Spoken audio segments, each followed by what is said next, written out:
Bismillahirrahmanirrahim. Assalamualaikum warahmatullahi wabarakatuh. Waalaikumsalam warahmatullahi wabarakatuh. Salam kedaulatan rakyat. Salam kedaulatan rakyat.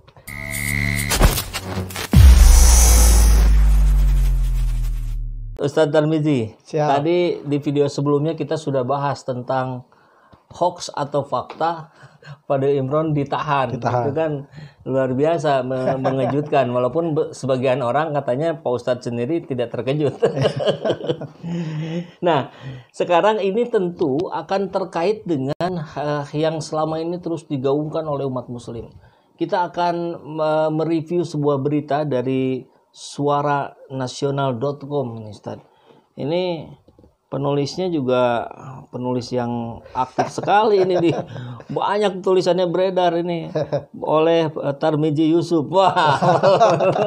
Ada di sini. Ya, Kang. Ada di sini penulisnya. Baik, pegiat dakwah dan sosial. Ini kalau caption gambarnya, kalau gambarnya ini gambar rekonstruksi KM50 ya. Ya. Betul, itu mobil Chevrolet. Ya, yang ditumpangi oleh 6 laskar. Oke. Caption dari gambarnya. Terus terang, setiap kali lewat rest area KM50 selalu menitikan air mata. Kini, rest area itu sudah rata dengan tanah. Dipasang beton pembatas jalan. Tapi kita tidak bisa melupakannya. Sedih dan marah. Tapi apa daya, tidak punya tangan. Kadang bermimpi jadi presiden. Barulah itu yang bisa terungkap. Sayangnya cuman mimpi doang. Oke. Ustaz, ini ya kita lanjutkan dulu sedikit sebelum kita bahas. Benang kusut peristiwa pembunuhan dan pembantaian 6 laskar FPI sedikit demi sedikit mulai menemui jalannya. Skenario Allah Ta'ala dilawan. Wah, ini sampai mengutip Quran surat Al-Buruj ayat 20. Yang artinya, padahal Allah mengepung mereka dari belakang mereka. Nah, ini kira-kira Ustaz dari sebuah artikel yang luar biasa menarik ini dengan caption gambar tadi juga yang cukup menghentak. Apa yang ada di benak Pak Ustadz ketika melihat KM50 ini mulai tersingkap mungkin sedikit ya, sedemi sedikit, tapi kok makin nampak jelas setelah kasus Ferdi Sambo ini ramai diberitakan di media. Ya, kalau saya terus terang memang betul ya, ketika lewat kilometer 50 baik dari Bandung ke Jakarta maupun dari Jakarta ke Bandung itu sedih.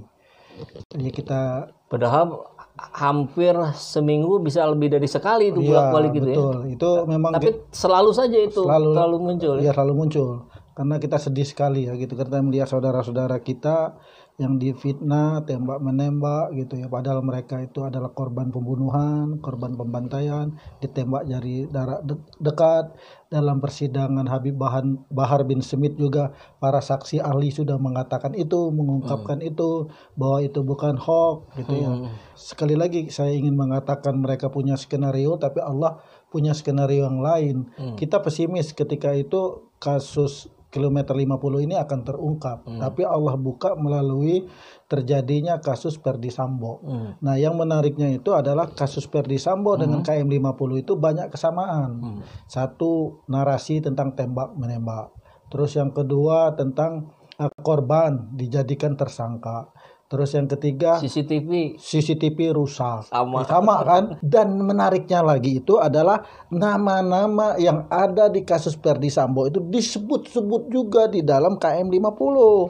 Ya, seperti AKBP Handik Jusen tadi ya. Maupun bahkan itu nama Kapolda Metro Jaya juga disebut-sebut dalam peristiwa KM50 dan ini tidak bisa mengungkap. Nah, begini Kang Epul, saya melihatnya kenapa kasus Ferdi Sambo itu cepat terungkap sementara kasus KM50 tidak terungkap. Nah, dalam tulisan itu ada. Nah, dalam tulisan itu mau Kang Epul baca atau cukup saya jelasin? Boleh. Nah, jadi gini, ada pertanyaan publik bertanya-tanya, kenapa kasus Ferdi Sambo cepat terungkap dan kenapa pula kasus KM50 sudah 1,5 tahun lebih, hampir 2 tahun belum terungkap. Bedanya itu adalah pertama, kemungkinan pertama itu adalah kasus Ferdi Sambo hanya berhenti di Ferdi Sambo. Artinya di bintang 2. Itu. Jadi bintang 2 masih banyak atasannya kan? Ada bintang 3, Kabareskrim, ada Kapolri kan gitu. Jadi ini artinya dalam otoritas penuh Kapolri untuk mengungkap kasus Ferdy Sambo, ditambah dengan suntikan himbauan dari Presiden Jokowi untuk mengungkap kasus pembunuhan Brigadir J seterang-terangnya, sejelas-jelasnya. Nah, sementara KM50 ini patut diduga ada keterlibatan jenderal lebih dari bintang 2. 3, 4. Bisa 3, bisa 4 kan gitu. Bahkan ada dugaan keterlibatan jenderal dari angkatan lain. Nah, jadi ini menurut saya memang tak berdaya lah begitu ya. Kapolri walaupun bintang 4 menghadapi kasus ini karena memang kasus ini melibatkan semua pihak. Tidak hanya di institusi Polri yang disebut-sebut.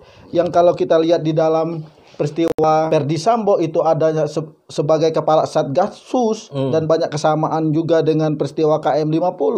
Jangan-jangan ini adalah bagian dari operasi Satgasus yang memang anggarannya tidak ada dari APBN dan mereka disuruh untuk mencari anggaran sendiri. Yang konon kabarnya juga ini disebut-sebut juga backing dari judi online yang setorannya berapa miliar, ya kan? Belum juga kasus terorisme, belum juga kasus narkoba. Yang kalau ada katanya kasus narkoba Polres Karawang dibuka, saya baru mendengar kemarin juga viral di media sosial tentang Kaisar Sambo. Jadi ada istilahnya operasi alibi. Operasi alibi itu adalah ada operasi narkoba yang memang disetting seolah-olah itu memang untuk pemberantasan narkoba. Itu yang dinaikkan ke publik. Itu yang dinaikkan ke publik untuk menyembunyikan operasi narkoba yang lain yang jumlahnya lebih besar. Itu kan pemasoknya itu kan kasat narkoba itu kan sampai ke Bandung ya. Ada 2 tempat di Bandung dan saya tidak tahu walaupun orang Bandung gitu ya. Yang katanya tempat karaoke atau apa itu saya tidak tahu sampai 1000 ekstasi kan gitu. Ini kan luar biasa transaksi haram itu kan. Nah, kalau kembali ke tulisan Ustadz di sini, ini dipaparkan, jenderal dan intelijen hitam yang diduga terlibat KM50 mulai tak bisa tidur. Wah, ini ngeri kalimatnya nih. Lagam polisi tembak polisi dalam peristiwa Duren 3 mirip dengan tembak menembak di KM50. Kita akan tunggu skenario Allah Ta'ala selanjutnya untuk mengungkap kasus ini. Tak ada yang mengira akan ada kasus Duren 3 yang menggegerkan itu. Rekayasa polisi, tembak polisi di Duren 3 mulai terkuak, Brigadir J ditembak atas perintah atasannya. Begitu pengakuan Brigadir E, tidak ada tembak-menembak. Jenderal Bintang 2 ditahan dan ditetapkan sebagai tersangka. Nah, kalau melihat Duren 3 ke KM50, barangkali jaraknya memang 50 km juga ya, kira-kira kalau dari titik Jakarta. Betul. Jadi kan kalau kita lihat dari 6 laskar itu, 2-nya meninggal ketika kejar-kejaran. Ya, mungkin ini kejar-kejaran itu aparat tertentu ya diduga aparat tertentu mengejar mobil 6 laskar dan ditembak dan 2 orang meninggal. 4 orangnya konon kabarnya menurut saksi yang ada di situ ya para pedagang di KM50 masih hidup. Dan itu ya saat itu juga ada tiba-tiba rumornya Toyota Land Cruiser hitam yang memberikan instruksi kan gitu. Nah, dan menariknya itu sepertinya yang 4 orang ini dihabisi di tempat yang lain. Oke.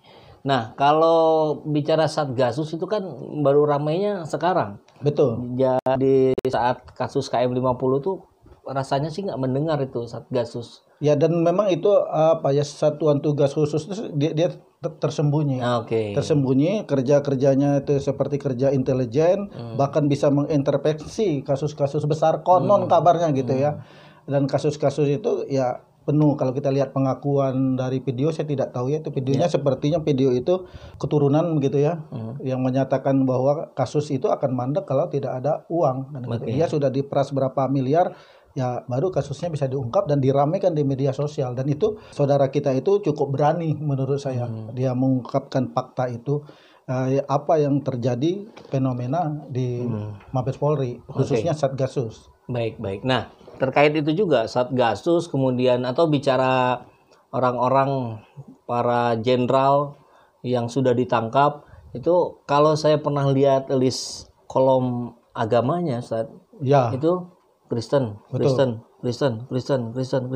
Wah, kok ini Kristen semua. Jadi kita memang tidak berbicara untuk menyudutkan salah satu agama tadi, tapi ini kan menarik ketika di sini ada KM50 yang di situ ulama besar kita, panutan kita semua gitu kan dibuntuti sampai 6 laskarnya meninggal.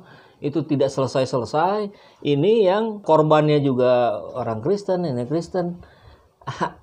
Jadi menarik saja gitu. Kira-kira ada benang merahnya nggak ini, Ustaz? Prediksi saya itu tidak menyangkut masalah agama ya. Itu hanya faktor kebetulan saja. Karena memang ada kemungkinan ingin menyenangkan promotor di atasnya. Jadi dia ingin naik seperti disebut-sebut Verdi Sambo itu konon kabarnya 2 tahun yang akan datang akan jadi Kapolri. Menggantikan Kapolri yang sekarang. Ya, jadi paling tidak dia harus menyenangkan hati orang-orang yang kira-kira berperan untuk menaikkan, mempromosikan jabatannya. Nah, itu dugaan saya, dan kita paham betul bahwa intelijen hitam itu dikuasai oleh kelompok tertentu dan dekat dengan agama tertentu. Dan memang dari awal mereka ini adalah Islamfobia. Itu kalau saya lihat, dan tidak ada misi dari agama tertentu. Saya yakin ini hanya oknum. Saya yakin betul itu oknum. Hanya faktor kebetulan saja mereka beragama non-Muslim. Itu saja. Kalau menurut analisis saya, ini semata-mata adalah kompetisi perang bintang di Mabes Polri. Gitu. Karena yang akan jadi Kapolri kan tidak hanya Verdi Sambo. Ada juga bintang-bintang yang lain juga berminat untuk jadi Kapolri.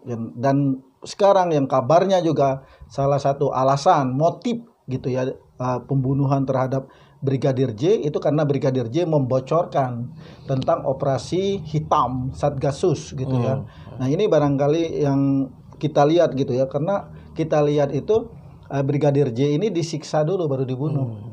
Kalau nggak salah tuh namanya Satgasus Merah Putih ya. Ya, Satgasus Merah Putih yang tidak merah putih. Hitam malah. Hitam, Satgasus hitam itu. Kalau dikatakan merah putih dia membela Pancasila, membela UUD 45 yang itu dijamin kemerdekaan untuk setiap umat beragama di Indonesia, dan tidak ya ini ambisi pribadi lah gitu. Kan teriak-teriak merah putih taunya merah benaran, ya kan? Teriak-teriak Pancasila taunya anti Pancasila. Ya. Teriak-teriak Bhinneka Tunggal Ika taunya anti Bhinneka Tunggal Ika, rasis gitu ya. Jadi dunia terbalik lah gitu ya. Dunia terbalik. Nah, tapi Ustadz di catatan yang lain yang penulisnya Ustadz juga nih saya dapatkan dari Radar Aktual. Ini mungkin masih korelasinya masih cukup kuat dengan kabar yang Duren 3 tadi ya. Betul. Duren Sawit 3. Mulai ada titik terang siapa jenderal di KM 50. Wah, ini sudah mulai membahas tentang teka-teki pemilik Toyota Land Cruiser hitam. Nah, itu gimana tuh? Boleh langsung diceritain? Ya, memang ketika saya menulis tentang PKI bantai 6 jenderal bantai 6 laskar. Itu tulisan itu saya lihat viral gitu. Teman-teman saya sampai dak-dikduk. Takut saya diciduk gitu ya. Tapi saya tidak menyebut nama. Sampai hari ini juga saya tidak menyebut nama. Yang menyebut nama kan media. Dalam pengertian ya inilah skenario Allah kan. Muncullah kasus Verdi Sambo gitu. Kan kalau kita lihat nama Ferdil Imran itu sudah disebut-sebut di dalam peristiwa KM 50. Tapi nama Verdi Sambo tidak dikaitkan sama sekali di dalam KM 50 dulu. Nah, mulai hari ini ada titik terang kan gitu. Ini ada apa gitu ya? Toyota Land Cruiser, terus banyak kesamaan peristiwa kejadian, tembak menembak, CCTV rusak, terus korban itu jadi yang sudah meninggal jadi tersangka kan gitu. Terus ada penyiksaan, ada kita lihat kan Brigadir J disiksa dulu. Sementara sama FPI juga disiksa dulu. Yang 4 itu yang kalau kita lihat yang konon kabarnya ada organnya yang diduga gitu ya, organnya hilang dan lain sebagainya. Otak pindah ke perut gitu ya. Itu kalau 6 laskar itu kan kelihatan di sini ada jahitan kan gitu. Nah, ini kan ada apa kan sebenarnya. Jadi inilah skenario Allah gitu. Mau bersembunyi dengan apa gitu? Allah yang punya kuasa. Dan harusnya kan ini juga menjadi titik awal bangkitnya kembali kepercayaan umat Islam, rakyat Indonesia terhadap kepolisian. Betul. Mestinya kan begitu gitu. Betul. Dan tidak cukup juga dengan dibubarkan Satgasus.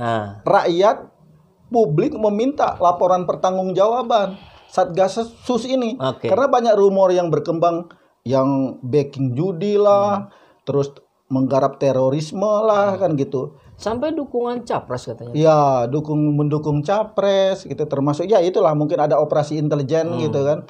Karena memang Satgasus ini kan tidak tampak. Jadi istilahnya itu kenapa kalau kita kemarin dengar isu Bareskrim mencekam ketika Verdi Sambo dari Bareskrim pindah ke Makobrimob di Kelapa II, di Depok, itu kan mencekam. Karena Ferdi Sambo ini punya pasukan. Masih Pasukan banyak khusus dan orang-orang hebat semua. loyalis. Iya, loyalis. Kalau kita lihat ini pasukan hebat yang punya senjata laras panjang kan gitu. Sementara di Bareskrim juga mau tidak mau mempersiapkan. Khawatir juga pendukungnya Ferdi Sambo melakukan manuver untuk menggagalkan ini.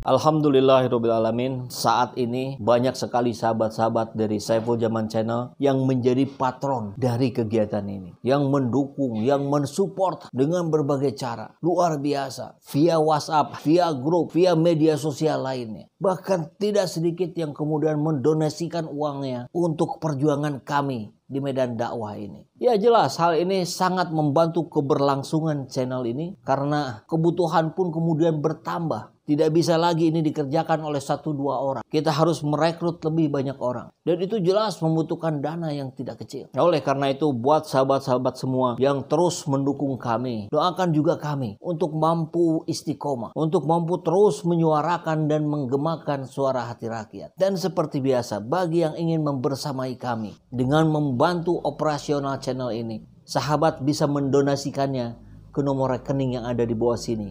Dan silakan untuk mengkonfirmasikannya ke nomor yang ada di sini.